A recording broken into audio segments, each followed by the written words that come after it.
Every single day, I'm gonna make something great. That's my way. Every single day, I'm gonna make something great. That's my way.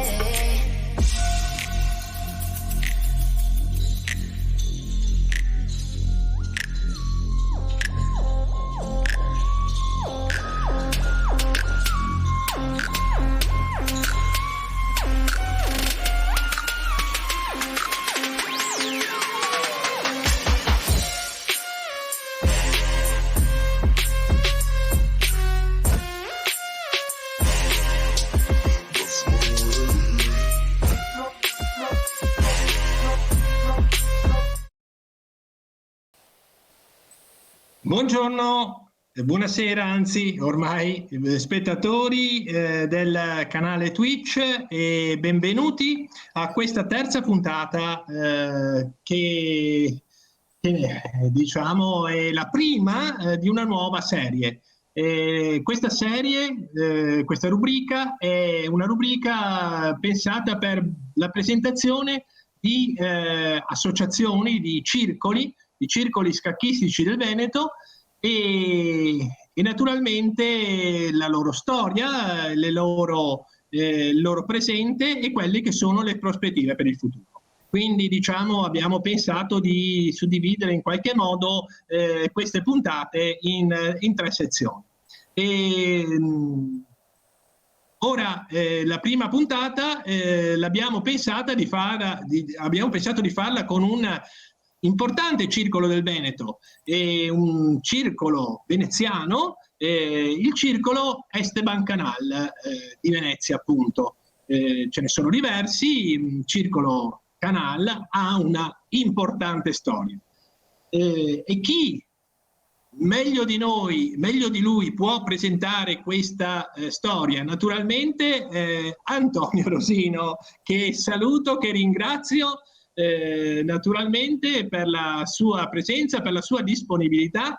Che dire, a presentare Antonio ci vorrebbero 10 minuti, ma non li abbiamo, e quindi dico semplicemente che è un maestro FIDE, che è un giocatore di scacchi veneziano che ha giocato tantissimi anni, uno storico e aggiungo un amico. Ecco, quindi ringrazio ancora Antonio per la sua presenza. Grazie Antonio.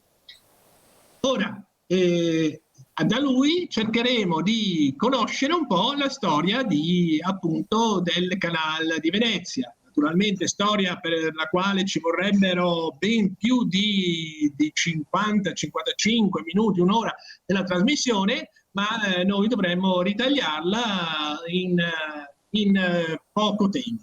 E a questo punto io penso che possiamo presentare il lavoro che ha preparato Antonio, che ci descriverà un po' il suo lavoro che ha preparato con delle diapositive PowerPoint, e a questo punto gli faccio delle domande, gli pongo delle domande su alcuni gruppi di diapositive.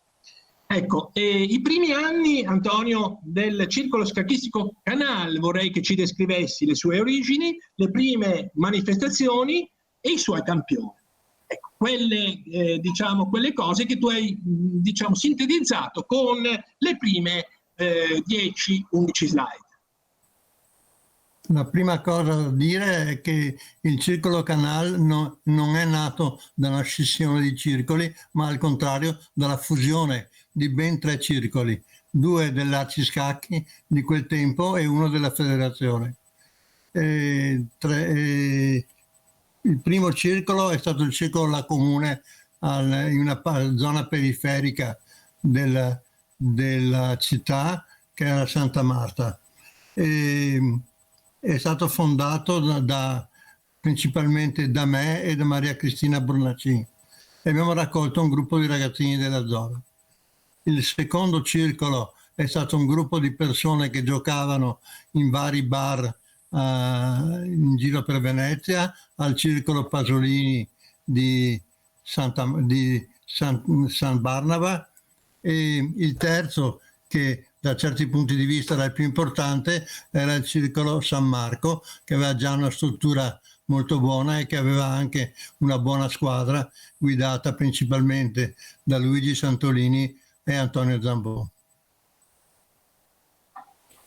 Il circolo è nato unificando questi 3 circoletti che avevano difficoltà di sedi, e ha ricevuto in prestito una magnifica sala al dopolavoro ferroviario di Venezia, nella prima delle quali, anzi prima ancora, abbiamo il primo campionato a squadre dell'Arci Scacchi che abbiamo vinto noi come circolo, ancora La Comune, con me, Mario Guaglianone in seconda, Antonio Zambon in terza e Luigi Mondini in quarta, praticamente un maestro e 3 candidati. Il circolo poi è nato il 28 settembre del 77. In una delle prime foto si vede un ragazzino che mette fuori la lingua e che era il discolo del circolo. Questo era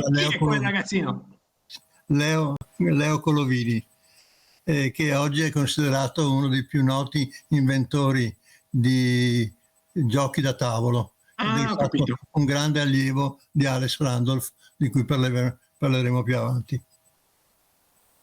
Il primo presidente è stato Maria Cristina Bornacin, eletta perché era un bravo arbitro, perché aveva tradotto libri di scacchi dal russo, era un'istitutrice di base che aveva già lavorato al Circolo La Comune e soprattutto era un'abile organizzatrice.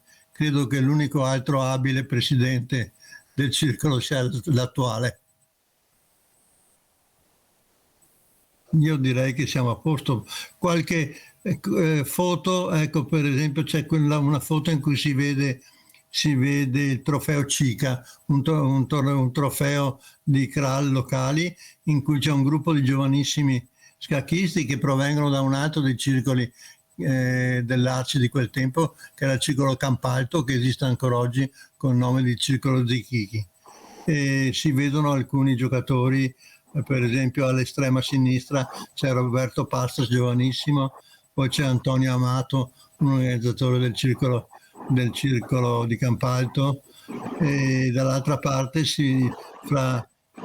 con al centro la Cristina, al suo fianco a sinistra c'è Vitale Fano e a destra Gianni Tarlà, un altro dei nostri bravi arbitri.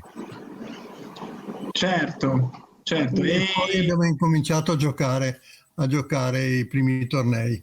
Ci sono capitate le cose anche buffe, perché una delle prime cose che abbiamo fatto, siamo andati a giocare come circolo ancora col nome del San Marco, io, Luigi, Antonio Zambon e altri due, Pinton mi pare, a giocare il campionato italiano a squadra del Ciocco.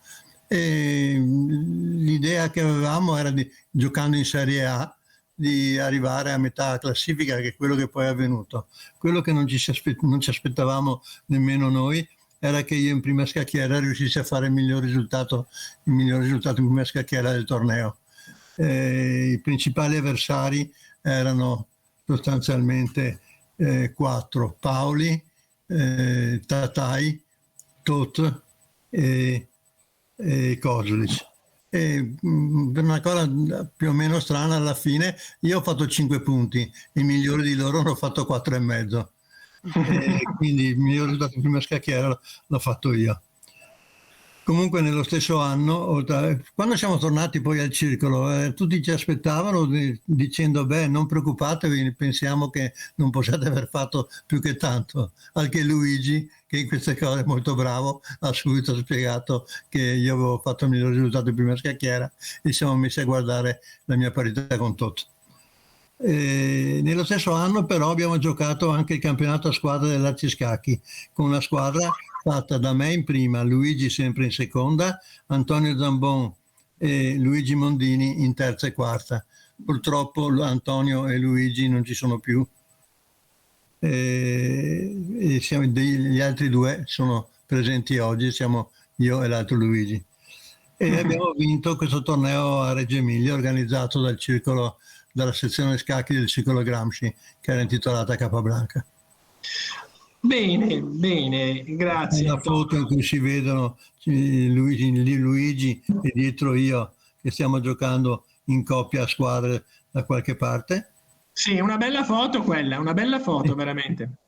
E poi abbiamo incominciato i primi corsi per istruttori, che allora era una novità, la federazione non aveva mai fatti, e noi siamo stati i primi nel Veneto a fare dei corsi per istruttori, e ne abbiamo fatti più di qualcuno.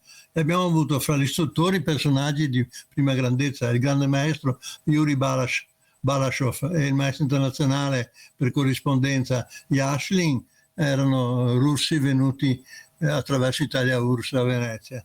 E poi Joksic, che era un nostro amico personale belgradese, io come capogruppo, e fra gli altri un pedagogista di buon livello che era Antonio Zambon, e Massimo Gemin, che era uno storico dell'arte, ma che è stato il primo a introdurre questioni di tipo strutturalistico nei corsi di scacchi per gli istruttori.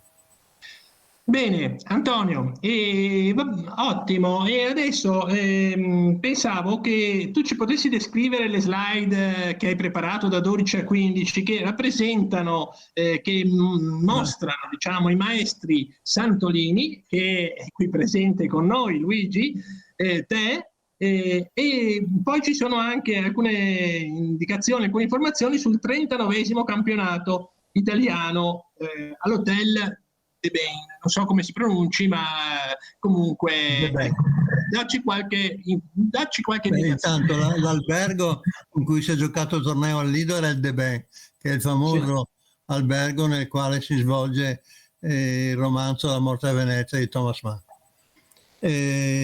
Interessante. Abbiamo giocato io e Luigi. Io ho giocato andando a scuola la mattina, giocando al pomeriggio, e Luigi ha giocato non tanto bene quanto l'anno dopo, quando ha giocato un torneo stupendo di cui parleremo più avanti, che è l'ultimo grande torneo internazionale svoltosi a Venezia. Comunque ce la siamo cavata, abbiamo avuto anche delle cose molto buffe, perché a un certo punto Bella Tot viene da me e mi dice che un dirigente locale scacchistico, di cui non faccio il nome per pietà, gli aveva detto che noi come Circolo Canal non vedevamo di buon occhio Tot, perché era profugo ungherese.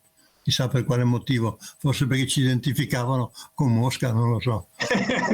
E allora io immediatamente ho preso il Bela e l'ho portato dal presidente del circolo di quel momento, che era Renzo Venchierutti, e ho detto: guarda, noi ti vogliamo tanto bene che se tu accetti, siamo poveri ma siamo in grado di pagarti una piccola simultanea da fare. E lui dice: sì, io la farei volentieri, ma poi i costi non ci sono, perché dormi, vivi e mangi a casa mia. E quindi abbiamo invitato Bela Tot al nostro circolo. Poi in quell'occasione abbiamo conosciuto anche Olivotto, e siamo stati amici, e ha giocato per qualche anno in squadra con noi. Il torneo è stato vinto da Tatai, e come primo avversario ovviamente c'era Bela Tot. Antonio, senti, il successivo gruppo di diapositive, quelle che vanno dalla 16 alla 27 del lavoro che tu hai preparato, io ho dato questa denominazione, ho cercato di aggrupparle sotto un tema che ho denominato le simultanee, il maestro Pastres, perché in queste viene rappresentato, c'è un'immagine, c'è una fotografia del maestro Pastres, le grandi manifestazioni, i personaggi internazionali. Vuoi descriverci un attimo queste slide dalla 16 alla 27? Intanto, non abbiamo molte foto delle simultanee, ma hanno tenuto simultanee organizzate nel nostro circolo una quantità notevole di personaggi. Il grande maestro Balashov, il 2 volte campione italiano e maestro internazionale Braga, il grande maestro Estone Elvest, la maestra internazionale femminile Estone Fomina, il maestro internazionale Joksic, il grande maestro Kin, Bela Tot, il grande maestro Vasikov e Alvise Zichichi. Fra queste la cosa più divertente probabilmente è stata la simultanea di Kin, che prima ha tenuto una conferenza in cui ha parlato dell'English Chess Explosion. Allora, Antonio, scusa, dici una cosa, per chi eventualmente fosse collegato e non sa cosa sono le simultanee, proprio una cosa, un frammento, pochi secondi si vede dalle immagini, certo. Quando un forte giocatore gioca contemporaneamente con molti altri, che alternandosi alle scacchiere. Il grande maestro Kin ci ha detto che la English Chess Explosion era un merito della Thatcher, che a quel momento era primo ministro inglese. Noi eravamo molto sorpresi, dice, sì, perché ha licenziato talmente tanto nell'università inglese che alcuni come me, come John Nunn e altri, abbiamo dovuto mollare i nostri contratti con l'università e dedicarsi direttamente e soltanto agli scacchi. In queste simultanee, un altro che si vedono nelle slide, è una simultanea fatta all'aperto nella zona più di Canareggio Alto, come si dice. E un'altra simultanea del maestro Luik, un maestro di Tallinn, durante le giornate dell'amicizia fra Venezia e Tallinn, giocata in una delle sale in cui abbiamo fatto maggiore attività in questi anni, le sale dell'ex chiesa di San Leonardo. E in quel periodo poi il circolo ha sviluppato anche un lavoro giornalistico, nel senso che l'Arci Damascacchi, mensile dell'Arci, si è trasferito a Venezia e l'abbiamo diretto praticamente io e Luigi. Ci hanno collaborato un sacco di nostri soci. Antonio Zambon con degli articoli di pedagogia, Massimo Gemini altrettanto, la Cristina che era il presidente, lo stesso grafico della rivista Franco Vettor era un nostro socio.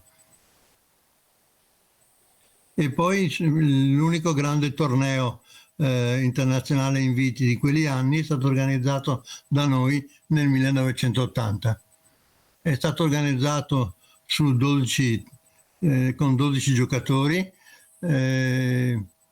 sono tutti venuti più o meno gratis. Abbiamo potuto fornire soltanto sostanzialmente vitto e alloggio, ma il torneo era diventato molto interessante lo stesso ed è stato il grande torneo, il più grande torneo che ha giocato Luigi, dove ha veramente giocato a un livello splendido, è arrivato terzo, preceduto soltanto da due grandi maestri, uno come Karaklaic e l'altro come Ivan Nemeth, che in quel momento era campione della Jugoslavia. E bravo Luigi. Questo risultato gli ha dato anche la prima norma che allora esisteva e poi adesso non esiste più, la norma di maestro fide. Luigi è rappresentato bene nella foto della slide 21, mi pare, in cui c'è Luigi e insieme con Decker, che in realtà è un forte maestro trentino, mi pare, sì, no? Che oggi gioca per noi. Sì, lo so. I rapporti con noi sono rimasti così buoni che sia attraverso questi vecchi rapporti, sia attraverso l'abilità diplomatica di Mario Milazzo, che in questo è ineguagliabile, siamo riusciti a mantenere sempre degli ottimi risultati.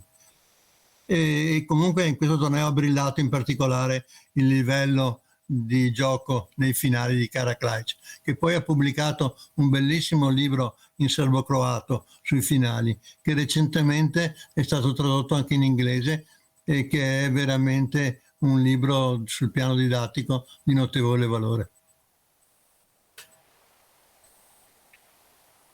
Certo. Una foto che mi piace molto è quella della diapositiva 24, dove ci sei tu in primo piano. Che sì, lì c'è, sulla sinistra c'è Lazzari, presidente del dopolavoro post-telegrafonici, che ci ha ospitato in questo meraviglioso palazzo Ca' Flangini sul Canale Grande, dove si è giocato il torneo. Poi c'era Mario Rigo, che allora era sindaco di Venezia, e sulla sinistra Maurizio Cecconi, che era l'assessore al turismo e ci è sempre stato molto vicino a noi come circolo, è stato anche un abbonato alla nostra rivista Contromossa e che è stato l'assessore nel periodo di maggior slancio dell'assessorato al turismo di Venezia.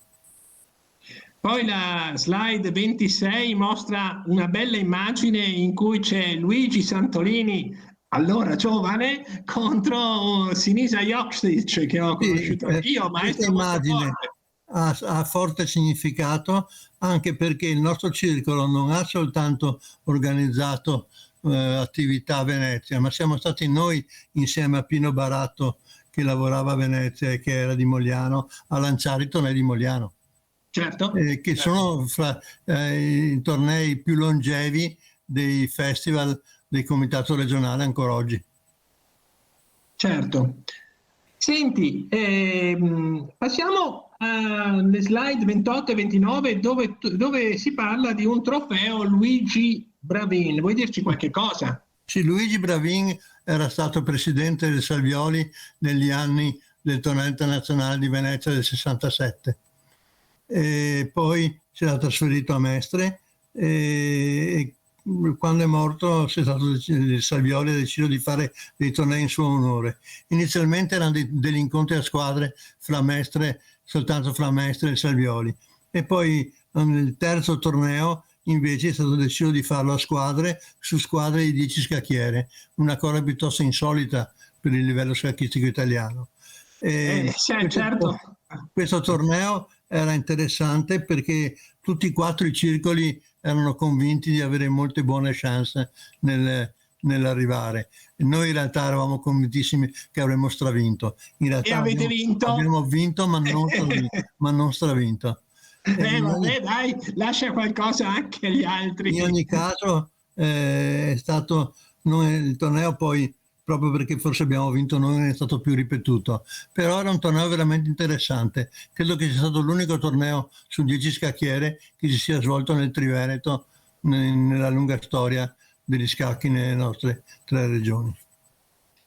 Bene, senti, nelle slide dal 30 al 34 diciamo si parla del canal San Marco, quindi c'è diciamo un duplice nome, no? Per lo No, stesso... non è il duplice nome, il problema è che noi eravamo un circolo Arci e per tutta l'attività scacchistica siamo rimasti per un po' tesserati come circolo San Marco. Poi abbiamo fatto ufficialmente una unificazione in modo che l'eredità storica del circolo San Marco per la federazione passasse direttamente al circolo Canale.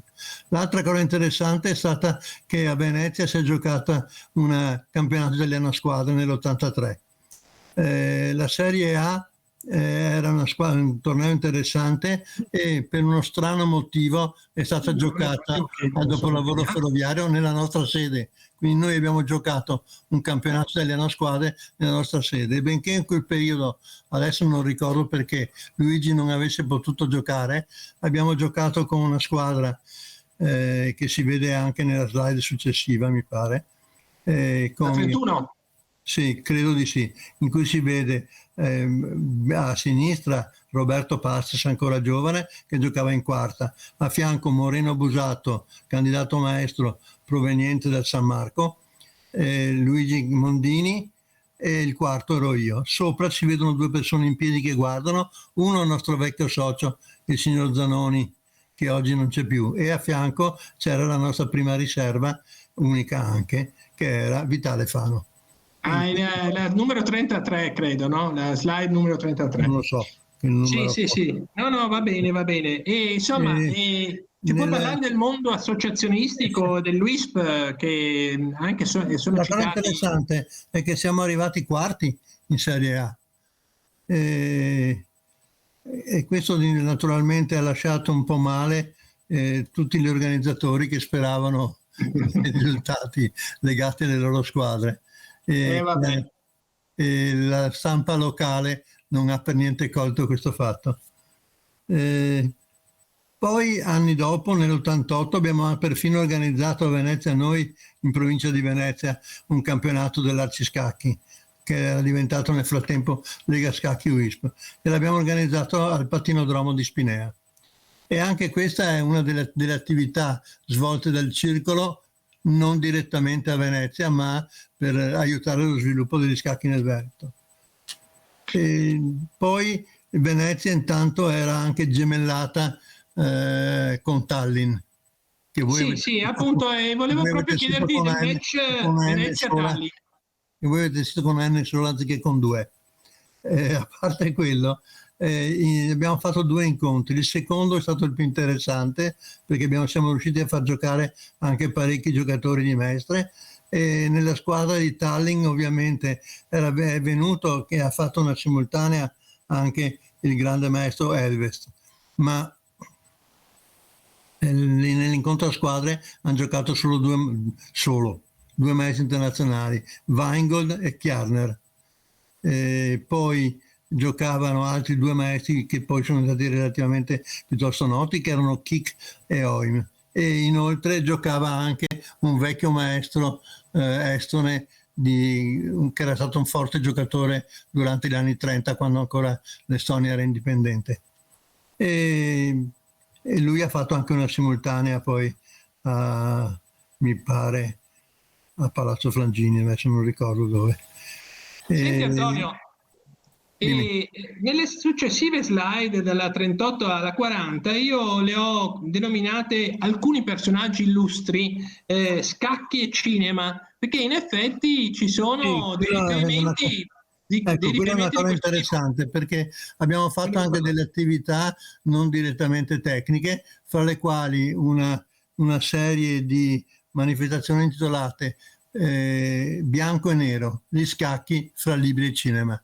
Ogni settimana c'era una manifestazione in cui veniva presentato un libro oppure veniva presentato un film.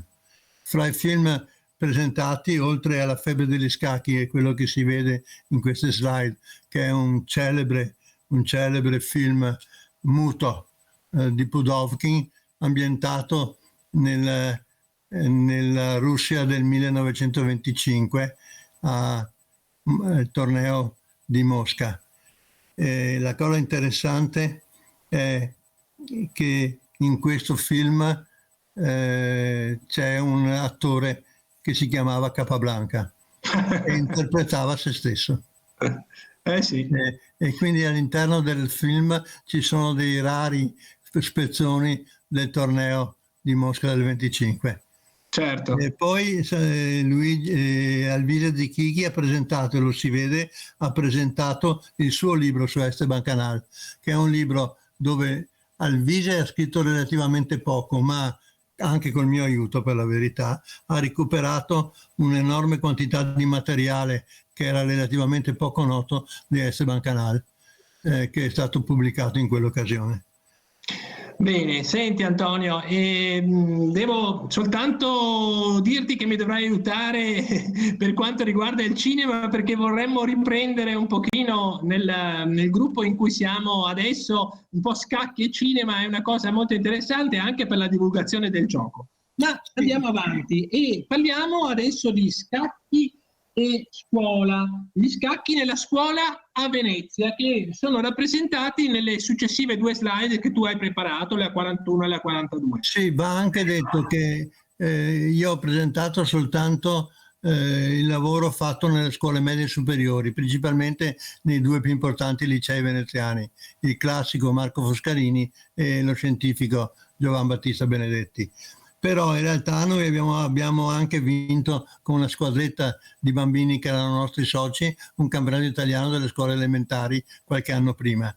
E in prima scacchiera c'era un bimbo che oggi è considerato uno dei maggiori velisti della storia dell'ambiente scacchistico italiano.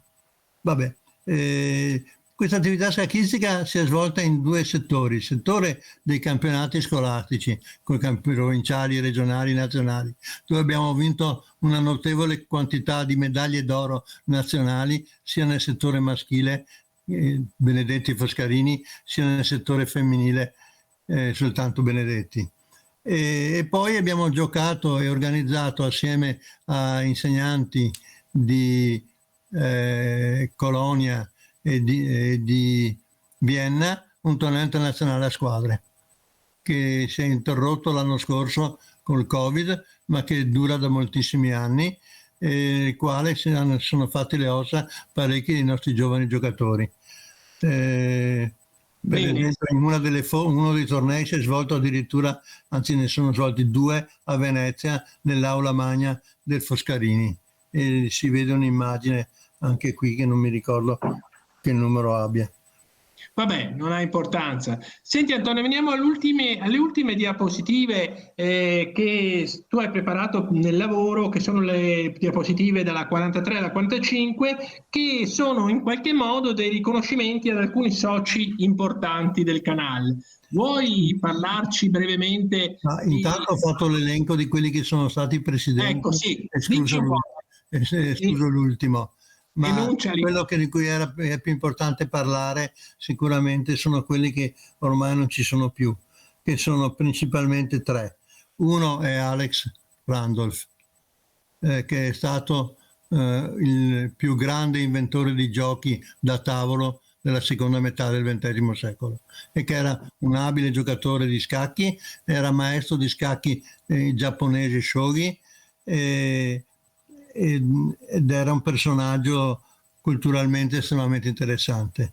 Un altro che non ho nominato ma che va ricordato e che era un celebre hacker era Chico Vianello, un nostro socio che poi si è trasferito a Bruxelles, dove era funzionario della Comunità Europea.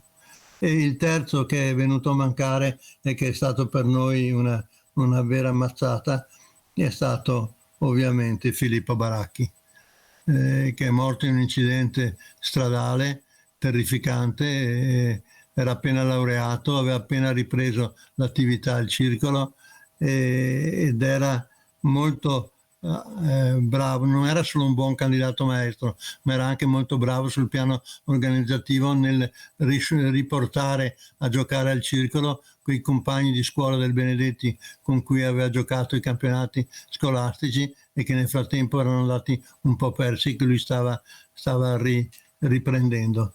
La mancanza di questi 3, cioè Filippo,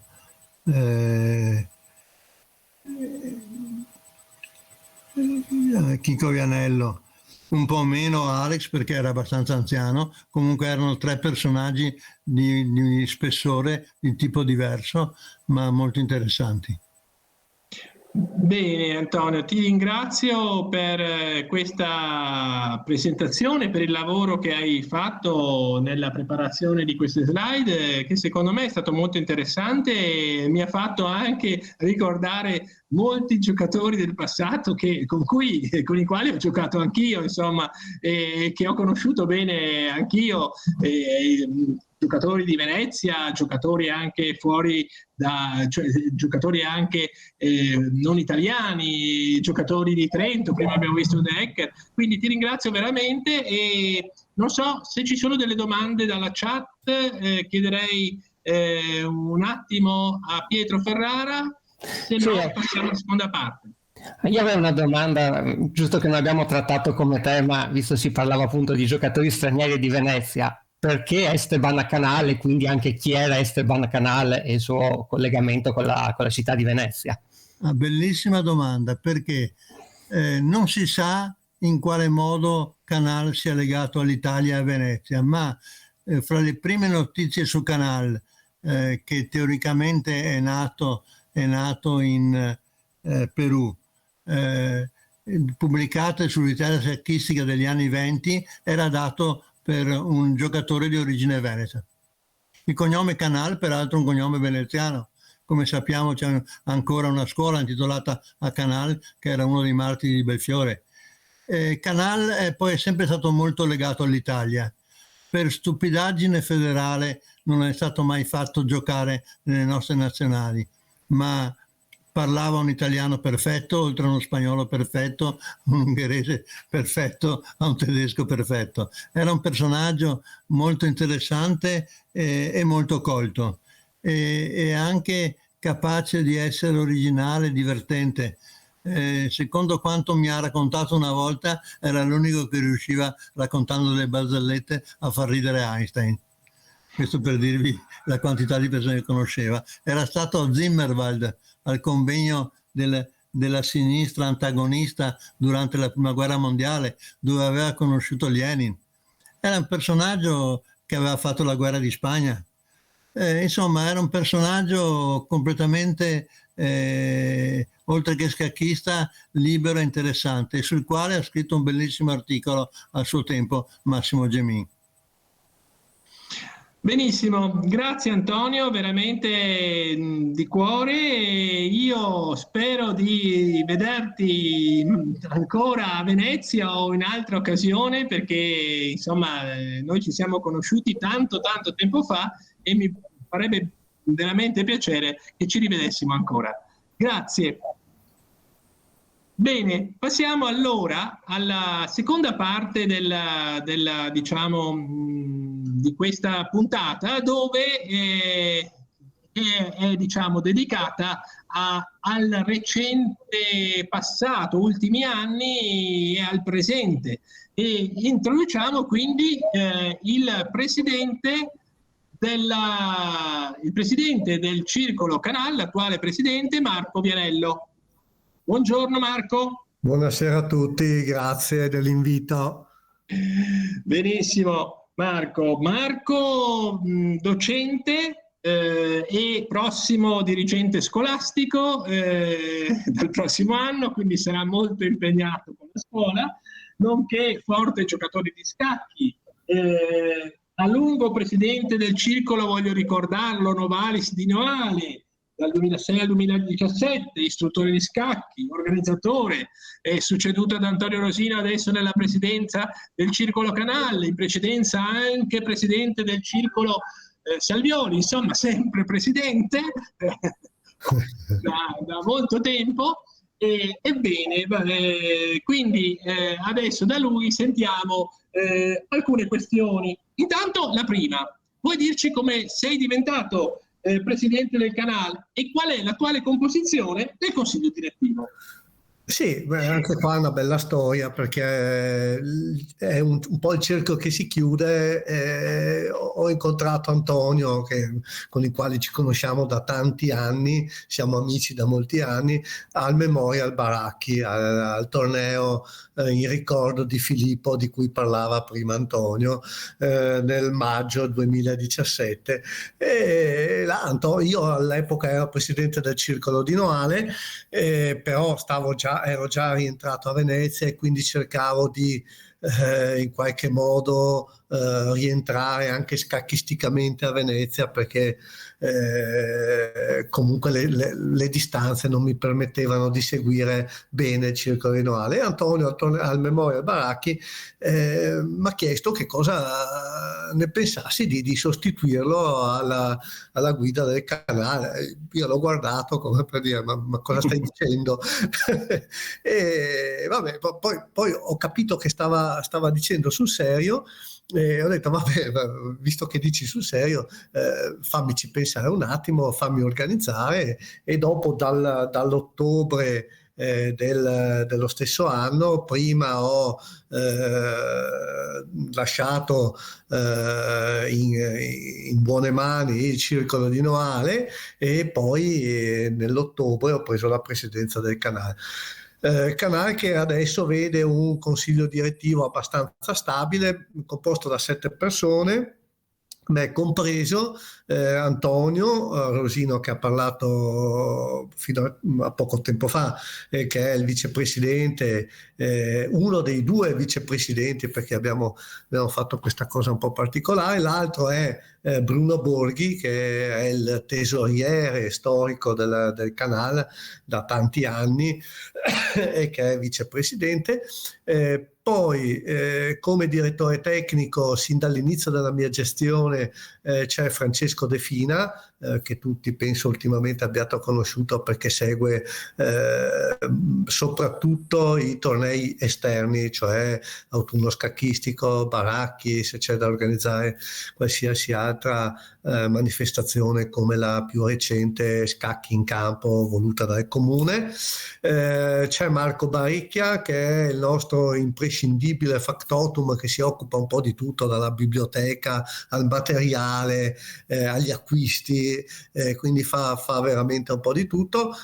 Stefano Fasan, che è il nostro segretario, il dottore nel senso vero del termine, perché è un medico, e poi Roberto Bettera, che nonostante la distanza, perché non sta a Venezia, comunque fa parte del direttivo e collabora con noi, per esempio per quanto riguarda la catalogazione dei libri della biblioteca.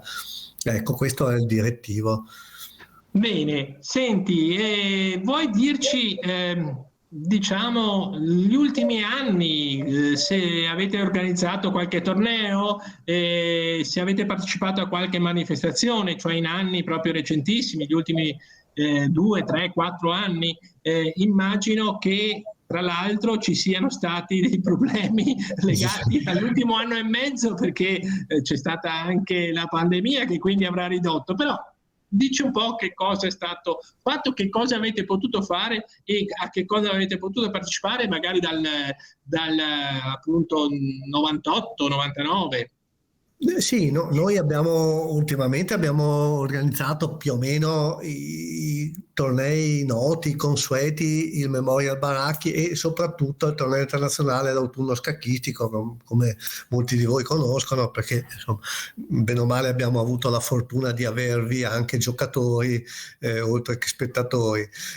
Ultimamente abbiamo organizzato altre manifestazioni, ci hanno chiesto di organizzare il campionato provinciale giovanile, l'abbiamo fatto prima della pandemia, stiamo parlando, poi vediamo un attimo che cosa è successo durante questo ultimo anno e mezzo difficile per tutti, credo, e anche per noi.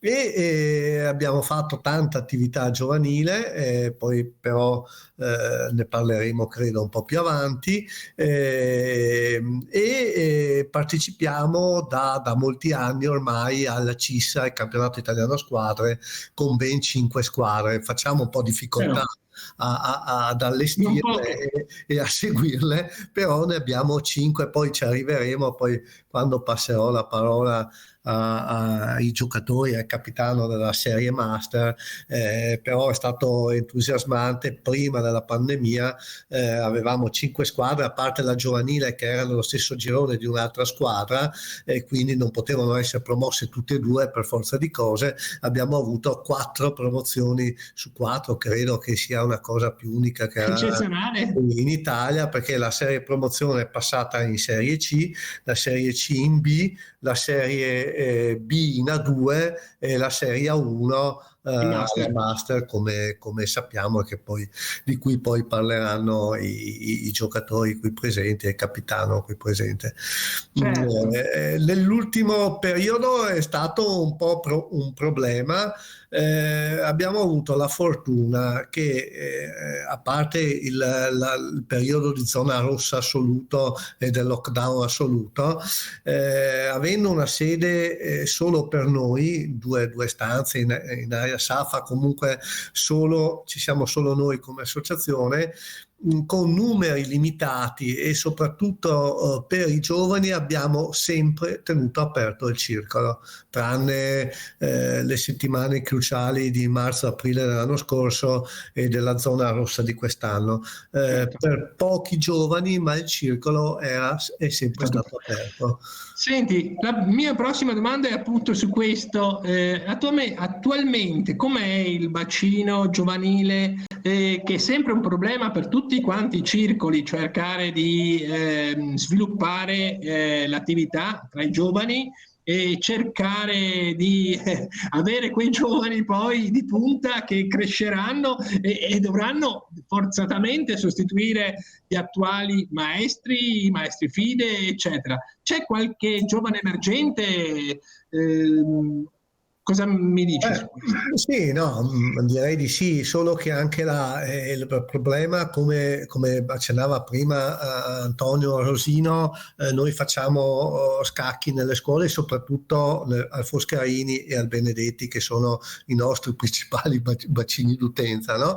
Solo che anche loro sono rimasti in didattica a distanza, e quindi è stato veramente un problema.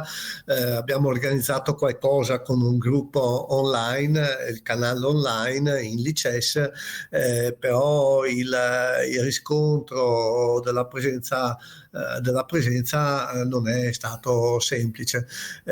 Nonostante questo, adesso i nostri giovani, ne abbiamo soprattutto 3 o 4 che giocano benino, categorie nazionali. C'è appunto mia figlia che sta aiutando Antonio, che come ragazza insomma se la cavicchia, c'è Lorenzo Corti, c'è un piccoletto di 10 anni che gioca benino, c'è Samuel Toniolo che è passato adesso candidato maestro quest'anno, e quindi speriamo che questi giovani adesso innanzitutto possano partecipare al nuovo CIS di settembre, e poi che prima o poi, come dici tu Sergio giustamente, ci possono sostituire. Già io al CIS a settembre non potrò giocare, e quindi per forza di cose mi sostituirà Samuel Toniolo, credo. Certo. Adesso poi dobbiamo ancora farle, ma immagino che mi sostituirà, perché non Va posso bene. giocare. Senti, iniziamo con parlare di futuro, cioè i prossimi anni. Naturalmente per quel che si può prevedere, perché ci sono tante difficoltà, tante incognite, insomma ancora non siamo usciti da questa situazione di pandemia. Avete qualche, non dico progetto ben definito, ma almeno qualche idea? Immagino continuare nelle scuole, immagino. Ma anche magari l'organizzazione di qualche torneo internazionale c'è in cantiere? Allora, per l'immediato, sempre ammesso che ci diano le sedi, un po' perché è problematico di per sé a Venezia, un po' perché forse la sala San Leonardo sarà utilizzata per centro vaccinale, e quindi vediamo che... Quindi sarà difficile. No, vediamo. Dovrebbe esserci la domenica del 12, se non ricordo male il giorno, il Baracchi, settembre, il Memorial Baracchi, e poi a metà ottobre dovremmo fare l'autunno scacchistico, anticipato rispetto agli anni scorsi di un paio di settimane, perché prima lo facevamo, se vi ricordate, come ricordate tutti, al Ponte dei Morti, però essendo negli ultimi anni venuta spesso l'acqua alta, abbiamo deciso di anticiparlo a metà ottobre, quando si spera che le acque alte, mose permettendo, poi, perché non si sa, se bisogna capire se entrerà in funzione o meno, e quindi comunque nel dubbio l'abbiamo anticipato a metà ottobre. Va bene, cercherò di esserci anch'io adesso, che ho un po' più di tempo, perché ho disertato per molti anni causa lavoro e tornei, ma adesso vorrei tornare a giocare anch'io come agosto. Io vi verrò solo a salutare in quel periodo, perché avrò un periodo complesso. Sì. Certo. Bene, senti, adesso vediamo un'importante manifestazione organizzata dalla FSI che partirà a breve. Il campionato italiano a squadre, il cosiddetto CIS 2021. L'anno scorso naturalmente non si è disputato proprio a causa del Covid, ma quest'anno con le dovute cautele si terrà il 52esimo CIS. E voi parteciperete con una squadra, mi pare? No, con più di una squadra. Sì, con più di una squadra, ma volevo dire con una squadra nella serie Master, questo volevo dire. Sì, e qua abbiamo tre giocatori che rappresentano la serie Master. Abbiamo il capitano di lungo corso, il maestro Santolini, di cui abbiamo parlato diffusamente anche prima con Antonio. Abbiamo Mario Milazzo che insomma ha sempre accompagnato e ha sempre giocato per la squadra, credo sin dall'inizio, e poi la nostra prima scacchiera, lo conosciamo tutti, il grande maestro Kenny Sonomo. Allora direi che è venuto il momento di farli entrare e di vederli dal vivo, cioè dal vivo qui in trasmissione, questi giocatori molto forti che tu ci hai già indicato, iniziando con quello che è il capitano e responsabile Luigi Santolini. Ciao Sergio. Buonasera Luigi, ciao, benvenuto. Ditemi tutto. Eccoci qua. Voglio dire che ti conosco da qualche anno, direi possiamo dirlo quanto? Non so, una cinquantina, non lo so, abbiamo fatto, io mi ricordo, forse tu, sì, anche tu sicuramente ricorderai dei tornei in cui eravamo nel Veneto, così, e quindi ci siamo incrociati, magari non abbiamo giocato, ma ci siamo incrociati diverse volte. Sicuramente, spesso anche, direi. Bene, senti, allora, a te naturalmente vorrei porre delle domande intanto sulla squadra, insomma, ecco, quindi vuoi presentarci la squadra, che i giocatori, insomma, più importanti della squadra vostra, e penso che la cosa migliore sia che lo faccia tu come capitano e responsabile, non solo da quest'anno, ma credo da diversi anni. Sì, no, oramai anche troppi. Beh, vabbè, noi stiamo giocando a cavallo fra la 2, la 1 e il Master, cui siamo arrivati quest'anno oramai da qualche anno. Abbiamo avuto vari giocatori che si sono alternati con noi, li cito un po' tutti perché credo che se lo meritino. qui abbiamo Kenny Solomon, che è il più forte giocatore che abbia giocato con noi, grande maestro, campione d'Africa, non mi dilungo su di lui. Abbiamo avuto Stefano Deck, di cui abbiamo parlato prima, un giovane mestrino Marco Gallana, Stefano Moncher di Trento, che anche lui gioca con noi, Mario Milazzo, che è il nostro giocatore che porta più punti alla squadra. Pochi lo sanno, ma è il nostro fornitore di punti, Mario. Poi hanno giocato Roberto Pastor, Francesco Sgaravatti, tutti maestri, Andrea Bianchi, poi alcuni candidati come Tommaso Dorigo, Mario Guaglianone. Naturalmente ha giocato anche Antonio fino a non molto tempo fa, e anche lui portando tutto sommato punti preziosi. Poi adesso farlo giocare sta diventando sempre più complicato, purtroppo. Certo. Ha giocato con noi anche Leano Bonfà 1 o 2 anni, anche Pino Valenti per un anno. Quest'anno rispetto a 2 anni fa, perché l'anno scorso non si è disputato, c'è qualche variazione? Sono gli stessi? Avete delle aggiunte, delle defezioni? Qualche variazione ci sarà, però le formazioni ufficiali non sono ancora state pubblicate. È giusto. È bello Bisogna essere abbottonati, si gioca la tua alla fine. Diciamo comunque che grosso modo la squadra avrà l'ossatura di quella che ha conquistato la promozione, che vedeva Kenny in prima scacchiera, Decker in seconda, io ero in terza, poi c'era Gallana, Moncher e Mario Milazzo. Credo che qualcosina aggiungeremo. Non saranno sicuramente nomi eclatanti. Noi abbiamo sempre cercato di privilegiare sulla forza tecnica del giocatore, la compatibilità con la squadra. Noi siamo sempre stati un gruppo molto coeso, che è andato molto d'accordo, e questo credo che abbia portato alla fine dei buoni risultati. Certo che non si fanno miracoli, quando Carlsen perdi anche di Mario, però comunque noi abbiamo visto che i risultati sono stati mediamente più buoni in squadra di quelli che avevamo singolarmente. Credo che questo spirito che pervade un po' tutte le nostre squadre spieghi anche il successo dell'anno scorso con le 4 promozioni. Noi abbiamo avuto certamente anche fortuna, perché nello sport nessuno ottiene risultati senza un po' di fortuna. Però credo che ci abbiamo messo qualcosa anche di nostro. Bravi, veramente bravi. Senti, parliamo un attimo della composizione della serie Master. Ci sono 16 squadre, se non vado errato, nella serie Master, di cui ben 4 sono venete, se non sbaglio. Poi che il Veneto ha una certa tradizione di presenza e in realtà anche di successi.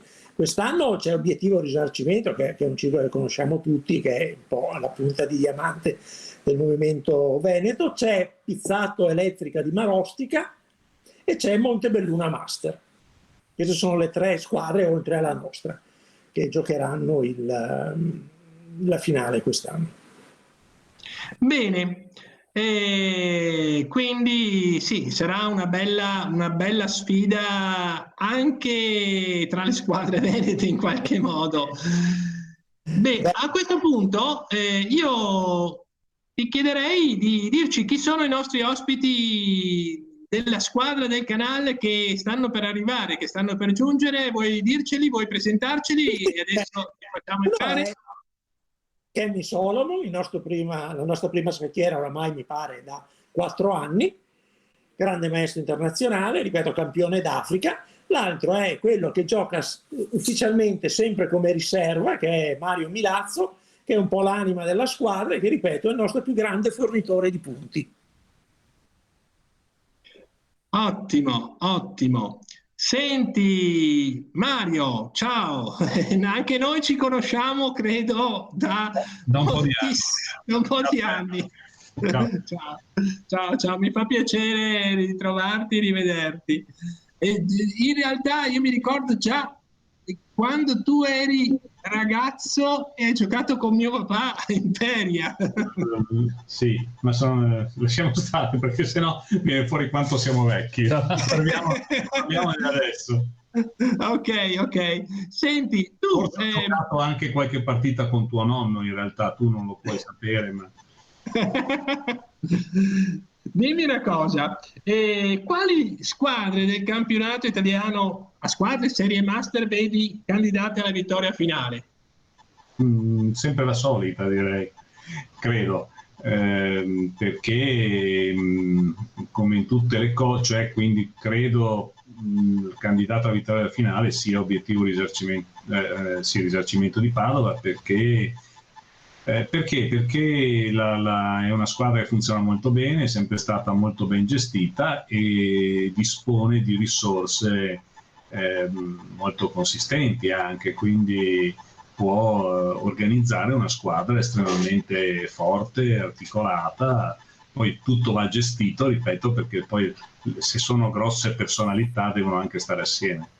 Quello che diceva Luigi è molto vero per noi, perché noi abbiamo sempre ottenuto, Luigi lo sa, ma lo sa soprattutto il nostro presidente, abbiamo sempre ottenuto risultati migliori di quelli che forse si poteva pensare per il gioco di squadra, il che non significa che suggerivamo all'altro, significa che si andava d'accordo. E per quanto riguarda anche Padova, naturalmente, senza togliere niente agli altri, dove ci sono grandi personalità poi bisogna anche gestirle. Certo.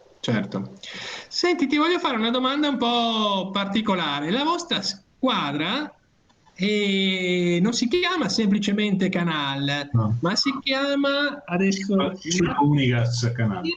Unigas e Canal. Sì. Credo che in questa storia ci sia il tuo zampino in qualche modo. Vuoi spiegarci un attimino? Ma guarda, io sono consulente della Cibunigas Canal, è un'azienda della zona industriale di Padova che fa bruciatori di grande potenza, un'azienda presente in 82 paesi del mondo, quindi una vera e propria multinazionale. E il suo presidente, quello che io sono consulente della Cibunigas da più di 20 anni, e il suo presidente era l'ingegner Pancolini, Claudio, che purtroppo l'anno scorso è morto di Covid in aprile. Si trattava di una persona estremamente, oltre che ingegnere, un grande progettista, che aveva fatto nascere l'azienda, si tratta di una persona che aveva interessi culturali estremamente variegati. Era appassionato di archeologia subacquea, era un subacqueo appassionato di archeologia, quindi scendeva, si immergeva, era sempre stato appassionato di storia, di musica.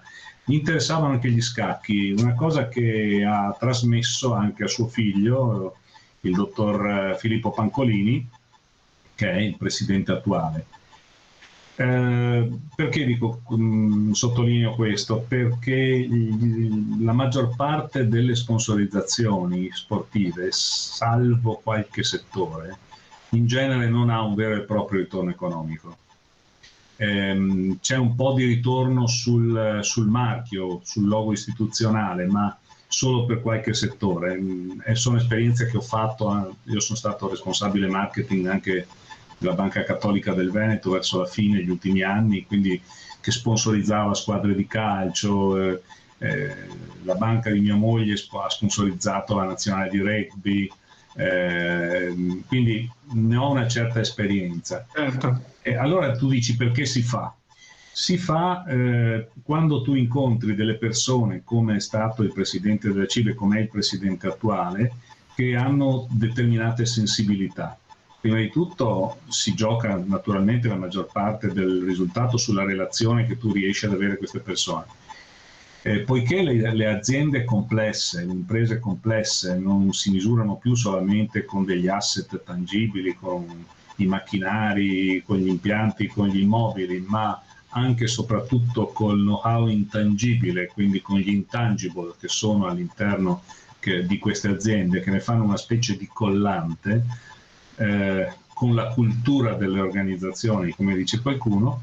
Ecco che allora l'attenzione che per esempio le aziende come la Cibunigas che sponsorizza calcio, pallavolo e altri sport, non solamente gli scacchi, l'attenzione che hanno nei confronti del sociale ecco, che connota e rinforza il legame col territorio, il legame con gli stakeholders non ufficiali, quelli che sono le persone di contorno.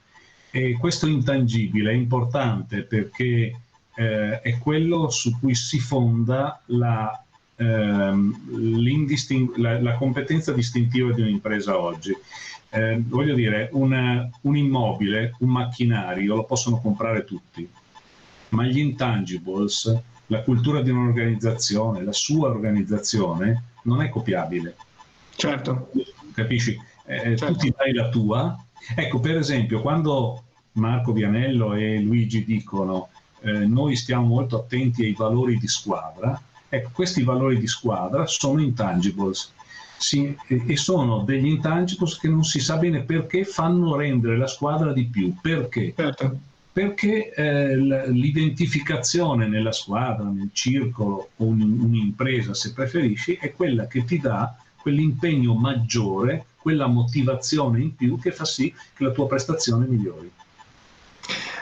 Certamente, sono perfettamente d'accordo. Grazie Mario del tuo intervento. E allora a questo punto veniamo ad introdurre l'ultimo ospite di questa serata che partecipa nella squadra del canale CIB Unigas, spero di averlo detto giusto, e che gioca in prima scacchiera, esattamente il grande maestro Kenneth Solomon, che salutiamo e ringraziamo della sua presenza, della sua partecipazione a questa puntata. Buonasera, grazie per l'invito. Grazie Sergio. Grazie Kenny, grazie. Senti, prima di tutto ti faccio una domanda. Sì. Già ricordato che tu sei GM, cioè il massimo titolo che si può raggiungere negli scacchi, cioè grande maestro. Giochi nel canale da alcuni anni, mi sembra, e ti voglio chiedere se intanto hai un'opinione, se sei d'accordo con l'opinione di quelli che ti hanno preceduto sulla vittoria finale. Sarà probabilmente appannaggio della squadra di Padova, obiettivo risarcimento anche quest'anno, o qualcuno potrà contendere il suo titolo, secondo te? Io credo che sì, Padova per tanti anni hanno sempre vinto e sono le prime squadre che tutti hanno lo stesso obiettivo di come si dice? Vittoria. Sì. Credo che tutto è possibile. Io sono come si dice, ottimista.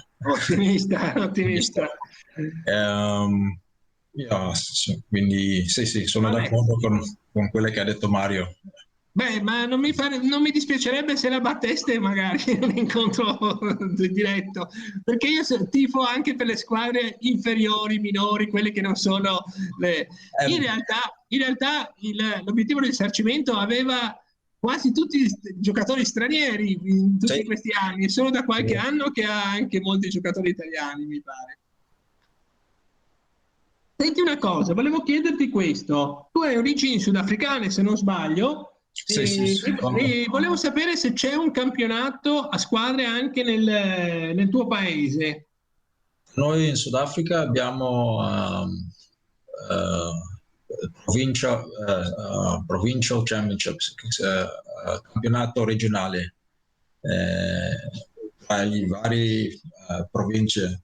Ho capito. Per esempio Città del Capo, i paesi vicino a Città del Capo, noi quando ho giocato io, parlando di 10 anni fa, 12 anni fa, era Western Province, e poi Johannesburg, Pretoria, loro sono Gauteng, Transvaal una volta, e poi Free State, Bloemfontein centrale, Sudafrica, e poi Port Elizabeth, Eastern Province. Quindi ci sono state varie province che ho giocato, e abbiamo giocato una volta un anno da noi si chiama The Provincial Championship.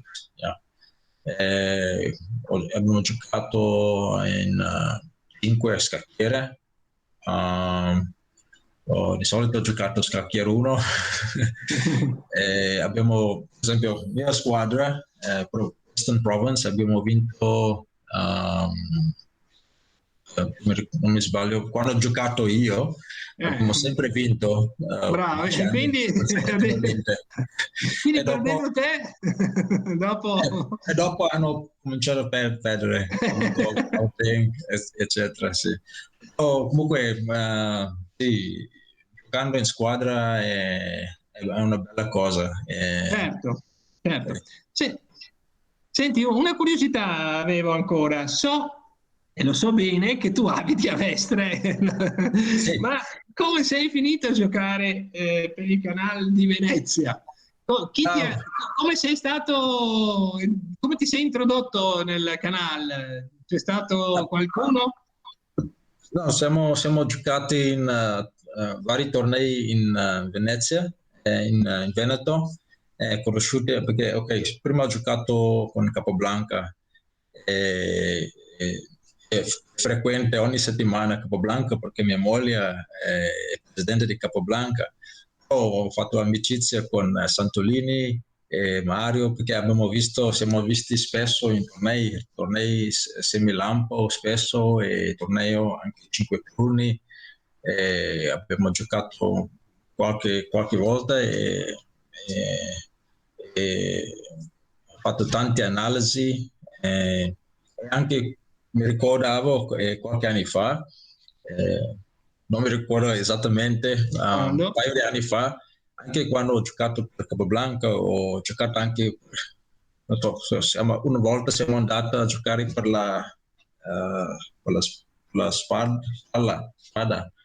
Ho capito, una manifestazione a Monselice forse, o no? No, a Venezia sempre. No, non mi ricordo. Maniago.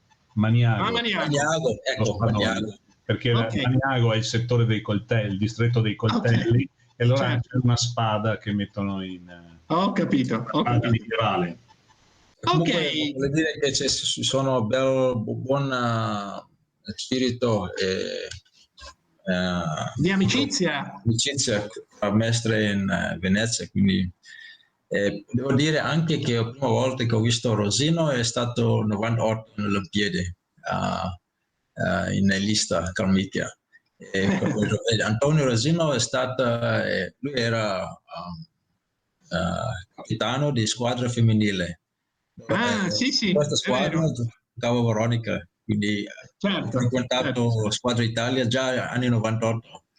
Sì, quindi l'hai conosciuto già allora. Sì, quindi c'è buon collegamento con Venezia. Volta andiamo anche al circolo in Venezia a giocare, quindi un giorno mi ha chiesto Santolini e Mario se posso giocare per Venezia. E subito voleva dire sì, però aspetta, il giorno dopo devo prima consultare il Capoblanca. Il Capoblanca, certo, Sì. dove c'è Veronica, c'è tua moglie. E poi siamo giocato in A1 e siamo passati in Master. Bravi. Secondo tentativo, se non mi sbaglio. Certo, va bene, ringrazio anche te. Come tutti quanti i partecipanti di questa serata che sono stati a disposizione per rispondere, per darci un po' una visione, un racconto di questo circolo, di questo grande circolo del passato che noi pensiamo potrà continuare, lo è anche adesso, lo è nel presente, potrà continuare nei prossimi anni ad ottenere molti successi. Ringrazio quindi Mario, ringrazio Luigi, oltre a Kenny naturalmente, ringrazio moltissimo Marco, il presidente, e ringrazio ovviamente Antonio Rosino che veramente ha dedicato un grosso sforzo per tutta la preparazione del materiale che abbiamo presentato. Io a questo punto chiedo se ci sono delle domande dalla chat, un attimo. Ma io avrei giusto una domanda, probabilmente per Marco, la persona più intitolata a rispondere. Ok. Una curiosità personale che una domanda della chat, ma cosa significa oggi fare, proporre, spingere gli scacchi a Venezia? Perché tanti probabilmente conoscono Venezia per Rialto e San Marco, chiaramente viverla è un'altra cosa, è una città che purtroppo ha anche dei problemi di spopolamento. Stavo guardando durante la nostra trasmissione le statistiche, dal giorno in cui è stato fondato il Circolo Canale a oggi la popolazione del centro storico è dimezzata, si è passati da 100 a 50.000. Cosa significa per voi? Qual è la vostra missione rispetto al contesto cittadino e appunto alla realtà della popolazione veneziana? Beh sì, effettivamente. Bella domanda. Sì, bella domanda, difficile anche rispondere, perché effettivamente diminuendo così la popolazione è un problema, sia perché si riducono le iscrizioni nelle scuole e quindi ovviamente il bacino d'utenza è sempre... tende sempre più a diminuire e quindi è difficile, è un problema, ma questo è un problema superiore a noi, dovremmo cercare di trovare, non noi per carità, ma dovrebbero essere trovate delle soluzioni per invertire questo destino. Non spetta ovviamente a noi. Per quanto ci concerne, comunque cerchiamo di fare le nostre attività, di entrare nelle scuole, di cercare di coinvolgere i giovani. E secondo me la missione, adesso a prescindere dal fatto della nostra città che è nella situazione in cui si trova e che conosciamo, come dicevi giustamente tu Pietro, però il futuro dei circoli è soprattutto quello dei giovani, cioè nel momento in cui ci si rivolge ai giovani. La mia idea, questo ne parlavamo con Antonio già nel 2017 quando mi chiese appunto di eventualmente fare il presidente del canale, era l'idea quello di puntare soprattutto ai giovani. Credo che questo però sia l'obiettivo che devono prefigurarsi tutti i circoli, tutte le associazioni d'Italia. Certamente. Grazie Marco, ringrazio di nuovo tutti quanti i giocatori del canale che sono intervenuti, ringrazio Pietro Ferrara moderatore, ringrazio naturalmente Matteo Volpi alla regia, un saluto a tutti quanti gli spettatori e un arrivederci a dopo le vacanze estive. Adesso andiamo in ferie per un paio di mesi e riprenderemo all'inizio di settembre con la prima puntata dopo le vacanze con l'associazione scacchistica Valpolicella di Verona e quindi un arrivederci alla prossima puntata. Grazie a tutti, arrivederci.